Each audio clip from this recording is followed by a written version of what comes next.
O vídeo de hoje é um vídeo complicado de se fazer, mas é aquele vídeo que desperta sentimentos de raiva, de revolta em parte das pessoas. Mas também é um vídeo que pode abrir os olhos daquelas pessoas que estão cegas ainda pelo bolsonarismo, pela política de direita. Acredito que a mensagem vai ser passada. Então vamos lá. Eu sou o Jorge, jornalista, sou surdo dos dois ouvidos, usuário de implante coclear. Aqui nesse canal eu emito opinião política, trago algumas notícias e hoje nós vamos falar um pouco sobre a política no Brasil. Como ela tem sido feita. O que é a política no Brasil? A política no Brasil, ela é complicada porque aqui a população se dividiu entre o PT e os fanáticos pelo Lula e a direita bolsonarista, os fanáticos com o Jair Bolsonaro, ex-presidente da República, que está muito perto de ser preso. Nós precisamos falar que o Jair Bolsonaro está com muito medo da sua prisão. O julgamento dele já está aí nas alegações finais e provavelmente ele vai ser condenado à prisão. Então, assim, o Brasil se divide entre esses dois nomes e acaba sofrendo muito, porque são pessoas que não contribuíram em nada na política brasileira. O Lula pegou o Brasil no seu melhor momento, com os bons commodities e toda aquela coisa dos anos 2000. O Lula poderia ter colocado o Brasil em um outro patamar. O Lula poderia ter feito o Brasil ser um país desenvolvido. Porém, a gente sabe que o que o Lula entregou foi mensalão, petrolão, escândalos e mais escândalos de corrupção, e depois colocou a Dilma no poder para fazer o pior governo que esse país já viu. Então isso é preciso dizer. E aí, por outro lado, nós temos o Jair Bolsonaro, que pega o Brasil em um momento de muita revolta, a população brasileira revoltada com o PT e os seus governos, com tudo que o país estava passando, os aumentos dos preços, a corrupção. E aí o Jair surge com um discurso anticorrupção, antissistema, em prol de um país livre e aquela coisa. E o que o Jair entrega é Ciro Nogueira no seu governo, o PL do Valdemar da Costa Neto sendo o partido ali que ia ser o dono da marca Bolsonaro. O Jair entregou foi um país ao centrão, né? O seu governo foi dominado por figuras do centrão, inclusive o seu partido, né? Que hoje é o PL do Valdemar Costa Neto, que foi preso, nós precisamos dizer, na Lava Jato, os escândalos também do Mensalão. E assim, o cara era amigo do José Dirceu, Lula, tinha toda essa... estava no meio dessa galera, e agora é um cristão patriota e que luta pela liberdade. E aí, o que acontece? Depois de dizer tudo isso, eu vou te dizer... Depois de essa introdução gigante, eu vou mostrar um pouco do que tem sido, de fato, os políticos do Brasil. Eu vou começar pelo Nicolas Ferreira. Porque, assim, o Nicolas é o nome que vai substituir o Bolsonaro. O Nicolas Ferreira tem sido lapidado pelo Valdemar para ser o substituto do Jair. A gente sabe disso, todo mundo sabe disso. E o Nicolas é um menino jovem, é um menino que tem uma boa comunicação, se comunica muito bem com o seu público, ainda que o seu público seja muitas vezes de um intelecto muito baixo. Porém, o Nicolas se comunica muito bem com a galera. Eu conheço muitos jovens, muitas pessoas entre os 18 e 35 que gostam muito do Nicolas Ferreira, que acham que o Nicolas Ferreira é um bom deputado, que faz um bom trabalho, que luta pela liberdade de expressão, que luta pelo Brasil livre da corrupção. Mas a verdade é essa aqui, ó. Olha essa notícia. Nicolas Ferreira e deputados do PL mandam milhões em emendas para times de futebol. Recursos públicos foram para agremiações do interior de Minas sobre justificativa de fomentar o esporte e patrocinar atividades para crianças, jovens e idosos. A fotinha aqui do Nicolas. 4 deputados mineiros destinaram parte das suas emendas parlamentares impositivas para financiar clubes de futebol no interior do estado. Marcelo Álvaro Antônio, PL. Pai da deputada Amanda Teixeira Dias, PL. Rosângela Reis, PL. E Nicolas Ferreira, PL. E Lincoln Portela, do PL, destinaram juntos 3,3 milhões de recursos públicos para 3 clubes, segundo revelou a reportagem do jornal O Globo. Aí aqui, ó. O maior beneficiado é o Ideal Futebol Clube de Ipatinga do Vale do Aço, com 2,5 milhões em emendas. Foram 1,5 milhão de Álvaro Antônio e 1 milhão de Rosângela Reis. A justificativa para o envio foi patrocinar atividades esportivas para jovens, crianças e idosos. O que eu vou falar sobre isso, gente? Parece ser... Quando a gente olha assim, parece que é uma coisa boa. Pô, o cara tá destinando emendas para o esporte, para trabalhar jovens, crianças e até mesmo idosas. Só que aí eu pergunto para você. Hoje nós temos um país onde mais de 30% da população não tem saneamento básico, gente. A população brasileira hoje não tem saneamento. Ela não tem água para fazer sua higiene. Mas o primordial é o esporte. E outra, destinar 2,5 milhões para o ideal de Ipatinga vai ser a mudança do esporte? Gente, faça-me um favor.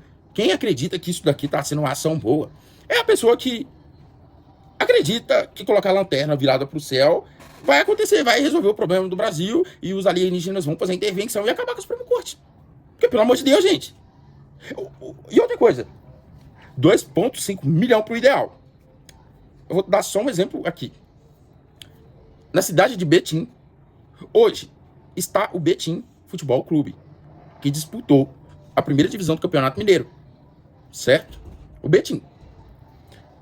É um time que não tem estádio, joga hoje no que era a Arena Veracruz.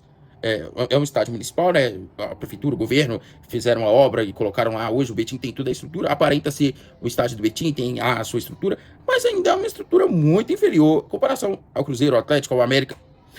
E outra, o Betim tem projeto para crianças e adolescentes desenvolverem o futebol na categoria de base e tentar uma ascensão como jogadores. Por que não tem uma emenda para o Betim? Mas o ideal de Ipatinga recebe 2,5 milhões. E aqui eu não estou nem falando que isso deveria acontecer, que deveria mandar emenda para o Betim, não. É só uma pergunta. Por que não visar um time que realmente está em crescimento, tentando aí colocar jovens no futebol, tentando revelar novos jogadores? Por que não investir nesse projeto? E outra, Minas Gerais tem muitos projetos sociais de crianças trabalhando no futebol ali e tentando uma ascensão como jogador no futuro. Porque esses projetos não são beneficiados. Então, assim, a gente precisa entender que, na verdade, isso aqui é trabalho de um imbecil como o Nicolas. O Nicolas é um imbecil que deu muita sorte de viralizar nas redes sociais, falar para uma massa de pessoas que acha que ele é um deputado incrível, que faz um mega trabalho, quando, na verdade, não faz nada. O Nicolas Ferreira não trabalha, gente. E faz isso daqui, ó. Manda 3 milhões... assim, junto com mais outros três deputados, mandam 3,3 milhões para futebol em Minas Gerais, com a desculpa de que é para desenvolver aí o trabalho, né, de atividades de crianças, jovens e idosos. É difícil. Aí, por outro lado, falei do Nicolas, agora vamos para o Eduardo, que está nos Estados Unidos. Agora, olha como o Brasil foi feito para dar errado. O Eduardo Bolsonaro ganha Pix Patriota, tá lá com o seu Pix Patriota de mais de 2 milhões de reais. Olha essa notícia de hoje, só confirmar, do dia 5/8. Notícia do dia 5/8, há 9 dias atrás. Fora do Brasil, Eduardo Bolsonaro volta a receber salário e mantém gabinete com 8 funcionários ao custo de 123 mil reais. Isso daqui é um retrato do Brasil fracassado, de um país que precisa de uma mudança urgentemente em todo o seu sistema. Sistema educacional, sistema de justiça, sistema político, todo o sistema brasileiro precisa de uma mudança, porque esse cara foi eleito com mais de 500 mil votos na cidade de São Paulo. E São Paulo hoje está sendo dominado pelo crime organizado. São Paulo hoje tem um estado em uma crise tão grande. As pessoas estão saindo de São Paulo e migrando para o sul, migrando para Santa Catarina. Mas um dos deputados mais votados de São Paulo, está nos Estados Unidos pedindo sanção. Esse cara está nos Estados Unidos dizendo que está lutando por você, patriota, por você, bolsonarista, por você, tia do Zap, irmão da igreja, que ora todo dia pedindo pelo Bolsonaro, pedindo pela volta do Bolsonaro para o poder, que acabe com a ditadura do Brasil. Esse cara disse que está lutando por você. Mas sabe o que ele está fazendo agora? A notícia. Eduardo Bolsonaro pede sanções, vai para Washington em busca de sanções. O cara está indo atrás de mais sanção, está indo atrás de mais taxação pro seu bolso, patriota. Enquanto ele recebe Pix lá nos Estados Unidos, volta a receber seu salário de 46 mil reais. E ainda banca 8 funcionários custando 123 mil. É assim, gente, o Brasil foi feito para dar errado. E tem gente trabalhando, tem gente séria trabalhando. Só que quando gente séria vai trabalhar, é taxado de isentão, é taxado de traidor, é taxado de mentiroso. E eu tô falando disso daqui, ó. Olha essa notícia aqui, ó. PEC contra privilégios do funcionalismo público alcança número mínimo de assinaturas. Sabe quem é que tá por trás disso daqui? Sabe quem é o deputado que fez isso aqui acontecer? Sem apoio do petismo? Kim Kataguiri. Alguns deputados bolsonaristas assinaram a PEC. Alguns assinaram a PEC. E a gente precisa ser honesto aqui de ser. Só que não teve apoio massivo dos deputados. Os deputadas não fizeram vídeo nas suas redes sociais falando, gente, vamos lá pedir o deputado lá do Nordeste para poder votar aqui contra a favor da PEC anti-privilégio, que acaba com o privilégio dessa classe, que suga o dinheiro do imposto do cidadão brasileiro que acorda todo dia de manhã e pega o ônibus lotado, volta para casa tarde da noite, e no fim do mês não tem como sair, não tem como se divertir, porque o dinheiro já acabou, porque tem que dar o dinheiro suado do seu trabalho para bancar a mordomia desses políticos como o Eduardo Bolsonaro. O deputado federal Kim Kataguiri de São Paulo é o autor da PEC. E olha aqui, a matéria do antagonista fala o seguinte: a proposta de emenda à Constituição apresentada pelo deputado Kim Kataguiri do União Brasil para extinguir benefícios considerados privilégios da elite do funcionalismo público atingiu nesta terça-feira 12 o número mínimo das assinaturas para ser protocolada na Câmara dos Deputados. A medida prevê o fim das vantagens como férias superiores a 30 dias. Aqui o juiz tira 60 dias de férias e tá tudo lindo. Por tempo de serviço, aumentos retroativos, licença, prêmios e etc. Porque aqui no Brasil a gente tem o teto, né? O teto que é 46 mil, o teto que é da Suprema Corte. Porém, a gente sabe que nós estamos no Brasil. Funciona as coisas de uma ou outra forma. Tudo tem um jeitinho brasileiro. E aqui, além deles receberem o salário, tem um monte de mordomia, o famoso penduricalho. Aí o cara recebe um auxílio aqui, um auxílio ali. E já teve juiz que, como aqui numa matéria do Metrópolis, em 2025, penduricalhos de juízes já superam o custo de 5 programas sociais. O Brasil precisa de uma mudança.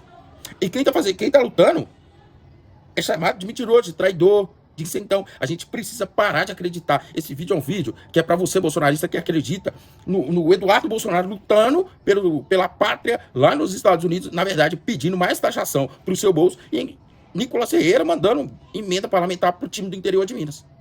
É para você parar de acreditar nessa gente, mostrar para essas pessoas que tem gente de verdade querendo trabalhar. E aí é isso. Vamos ver se agora o Congresso coloca essa PEC para andar e quem sabe se a gente consegue um pouco de melhoria nos gastos desse poder público, que é uma tristeza aqui no Brasil. O vídeo de hoje está feito. Espero que você compartilhe com outras pessoas. Beijos e abraços. Valeu. Tchau, tchau.